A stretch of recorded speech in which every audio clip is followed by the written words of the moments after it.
भारत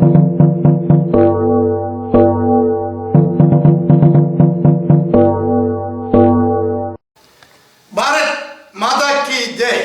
मैं नेताजी कांग्रेस सेना party president अभिनेता रंगा से। पीछे एक एपिसोड, हमारा हिंदुस्तान में आज़ादी का बाद मीडिया कितने बुरा काम करते हैं उसका बारे में मैं जनता को जानकारी दिया है। उसका दूसरा एपिसोड है। पीछे के एपिसोड में मैं बोला है, जो मीडिया एक गधा को पहलवान का रूप देते हैं, गधा को पंडित बनाते हैं। ऐसा अनेक बार जनता को फंसाया है, झूठा वार्ता दिया है, हिस्ट्री को घुमाया है, सत्यवाद को घुमाया है। फॉरेन में बैठ के इंडियन मीडिया को कंट्रोल करते हैं, कुछ मीडिया को कंट्रोल करते हैं, कुछ मीडिया को बाहर देश में से पैसा आते हैं। और जो सरकार डेमोक्रेसी का मुताबिक हमारा देश चलाने को तैयार होएगा, सरकार को गिराने के लिए काम चालू करेगा। ये अंडरग्राउंड काम चालू करते ये मीडिया का वजह से है। इसलिए कुछ मीडिया देशद्रोही मीडिया है। अब एक उदाहरण, लाखों उदाहरण हमारा देश में है मीडिया किया हुआ बुरा काम का बारे में। और एक उदाहरण, सिंपल उदाहरण मैं हमारा भारतवासियों को देना चाहते हैं। इंडिया चीन लड़ाई हो गया 71-72 का समय, इंडिया चीन लड़ाई हो गया। अनेक सोल्जर लोग, इंडियन सेना का लोग शहीद हो गया है। उससे पहले पाकिस्तान इंडिया के लड़ाई में भी अनेक देश प्रेमी सोल्जर लोग देश के लिए शहीद हो गया है। उसका बाद हमारा देश में गली गली में मिलिट्री ऑफिसर लोग घूमता था, जो मिलिट्री में युवक लोगों को भर्ती करके लेने के लिए।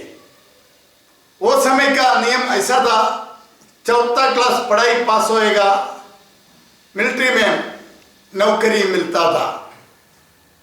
ऐसा हमारा महाराष्ट्र में भी गली गली में मिलिट्री का लोग घूमता था। ऐसा 4th क्लास पढ़ाई हो गया, एक व्यक्ति को मिलिट्री में नौकरी मिलने के बाद 17 साल कुछ मिलिट्री में काम किया। वो व्यक्ति मिलिट्री में जाने के बाद उसको ड्राइविंग काम दिया, ड्राइविंग सिखाया, ड्राइविंग लाइसेंस दिया, मिलिट्री के लिए ड्राइविंग का काम किया है। कपड़ा ला के देना, रेशन ला के देना इत्यादि काम किया सिविल में। और वो व्यक्ति मिलिट्री छोड़ के आने के बाद उम्र बढ़ते गया, बुढ़ापन में आया, कभी इंग्लिश पुस्तक पढ़ाई किया नहीं। अगर हमारा हिस्ट्री के बारे में कोई पार्ट उसको सही तरीका से जानकारी नहीं, कारण उसका एजुकेशन 4th क्लास है, 5वीं। और वो व्यक्ति एक पार्लियामेंट बिल पास करने के लिए कैसे लड़ाई कर सकते हैं? हम भारत का जनता से सवाल करते हैं। और एक पार्लियामेंट बिल पास करने के लिए लड़ाई करेगा, उसको कायदा का पुस्तक अभ्यास करना जरूरी है, घटना के बारे में जानकारी लेना जरूरी है। ये बहुत बड़ा बुद्धिमान पंडित लोगों का काम है, अभ्यासी लोगों का काम है। लेकिन एक बार 2011 में गांधी जी का टोपी लगा के एक बुढ़ा इंसान, हमारा महाराष्ट्र पुणे का आसपास रहने वाला व्यक्ति दिल्ली में गया, गांधी जी का फोटो लगाया, चिल्लाना शुरू हो गया। भ्रष्टाचार बंद करो, कालाधन बंद करो, जनता को बचाओ।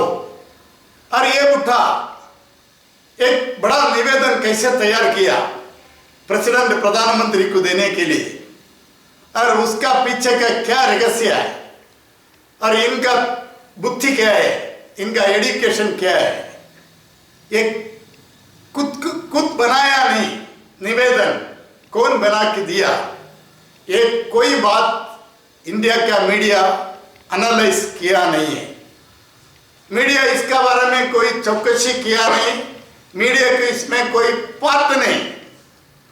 मीडिया 2011 में ये बुढ़ा इंसान दिल्ली में बैठ के गांधी का टोपी रखा, गांधी जी का फोटो रखा, लोकपाल लोकपाल लोकपाल बोल के चिल्लाना शुरू हो गया। मीडिया उसको इतने उठाया, आसमान तक उठाया, बाद में छोड़ दिया, एकदम धक्का खाया, वो विषय बाद में, लेकिन आसमान तक उठाया। देश में पूरा ये बुढ़ा का नाम है लोकपाल लोकपाल लोकपाल, भ्रष्टाचार कालाधन बंद करने के लिए लोकपाल। और निवेदन कौन बनाया, कब बनाया, कैसे बनाया, कोई मीडिया बाहर नहीं बताते, मीडिया स्टडी नहीं करते, एनालिसिस नहीं किया। अच्छा, अब सुनो, behind of the screen of Lokpal मैं बोलना चाहते। पुणे का एक परिवार है, एक परिवार में 5 एडवोकेट्स है, एडवोकेट्स 4 लोग भी LLM है, एक LLM PhD है। और ये परिवार का लोग रात दिन अभ्यास करके भ्रष्टाचार कालाधन लैंड माफिया को खत्म करने के लिए पार्लियामेंट एक बिल पास करना, उसके लिए अच्छा निवेदन बनाया, 10 पेजेस निवेदन बनाया, how to make Lokpal bill, और उसमें कमेटी कैसे बनाना, उसका ऊपर टॉप में किसको अधिकार देना, ये सब अच्छा तरीका से बना कि 2008 में 2010 में दिल्ली से बड़ा आंदोलन किया।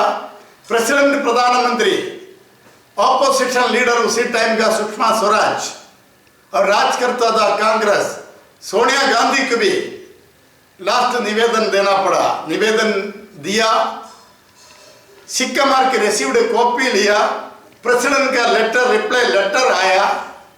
उसका बाद 1 साल का बाद 2010 का विषय 2011 में इसमें का कॉपी वो बुढ़े का पास मिला। वो एक महाराष्ट्र का एक मिनिस्टर का गेम था, उसको बिठाया, और 2010 का विषय इंडिया में मीडिया उठाया नहीं। जब कांग्रेस पार्टी राज करता था, कांग्रेस का दबाव था, जब उठाया नहीं। उसका बाद 2011 में एक मीडिया माफिया ग्रुप तैयार हो गया कांग्रेस को गिराने के लिए, लेकिन ये बुढ़ा को बिठाया, बुढ़ा चिल्लाया लोकपाल लोकपाल, अक्का इंडिया में नाम हो गया। और वो बुढ़ा को मदद करने के लिए कुछ लोग शामिल हो गया, क्योंकि बुढ़ा को हिंदी अच्छा भाषण करने को उस समय पर नहीं जमता था। मीडिया आते टाइम भाषण करने के लिए दिल्ली का और कुछ होशियार लोगों को साथ में लिया, और जब लोकपाल पक्का हो गया, लोकपाल का वजह से जनता उड़ गया, बाद में कांग्रेस गिर गया, बीजेपी को 2014 में मौका मिला। ये सब मीडिया का काम था। मीडिया झूठा काम करने का वजह से, मीडिया झूठा काम करने का वजह से ये बुढ़ा का नाम उठाया। लेकिन कांग्रेस भ्रष्टाचार कालाधन करता था, कांग्रेस को गिराने का उद्देश्य में ये बिल पास करने के लिए काम किया 2008-2010 में। वो कौन है वो मैं जनता का सामने बताते। वो जो व्यक्ति है रंगा सेठ, ये रंगा सेठ कौन है? रंगा सेठ मैं हूं। ये जो 5 एडवोकेट निवेदन बना के प्रेसिडेंट प्रधानमंत्री ऑपोजिशन लीडर सुषमा स्वराज को दिया, ये मैटर तैयार किया 10 पान रंगा सेठ का परिवार का 5 एडवोकेट्स ग्रुप मिलके किया हुआ है। फिर इसी तरीका का बुरा काम मीडिया करेगा, सत्य बात मीडिया बाहर नहीं बताते, झूठा काम पब्लिसिटी करते, वापस मीडिया का पास हम गया है पूरा रिकॉर्ड्स दिखाया है। जब हमसे डिमांड करते 2 CR देगा तो विषय पलटी करेगा, उठाएगा। 2 CR नहीं देगा तो फिर ऑलरेडी उसका नाम हो गया है, अब हम कुछ नहीं कर सकते। ये मीडिया का रिप्लाई था। इंडियन मीडिया बुरा काम करते, 90% मीडिया देश का खिलाफ काम करते, घटना को मानता नहीं, हमारा सुप्रीम कोर्ट का तक खिलाफ करते हैं। ऐसा मीडिया ये देश में मार खाने का वक्त आया है। वो वजह से आज किधर भी जाओ, कोई स्टेट में जाओ, मीडिया के लोग गाली दे रहे, मारपीट करते, उसको पत्थर मारते, भगाते हैं। इतने बुरा दिन मीडिया के लिए आया है। मीडिया का वार्ता में कोई विश्वास नहीं रखना। मैं ज्यादा बोलना नहीं चाहते, मेरा सेकंड एपिसोड खत्म कर दिया। जय